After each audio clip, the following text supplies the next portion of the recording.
චුට්ටක් කතාවට ආවොතින් ඔයා අද මාගෙම කරගන්නද රහසක් කියලා කිව්වොත් ඔයා මට මාවෙනම් නුඹේ අග රජිනිය සදහට මං දෙවරක් නොහිතා සැරෙන් සැරේ කෝලෙන් බල බලා ඇසේ අස්සෙන්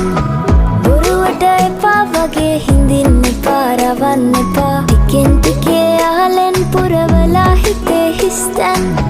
නුඹ මට හිතක් වටින කෙනා නිසා චුට්ටක් කතාවට ආවොතින් ඔයා අද මාගෙම කරගන්නද රහසක් කියලා කිව්වොත් ඔයා මට මාවෙනම් නුඹේ අග රජිනිය සදහට මං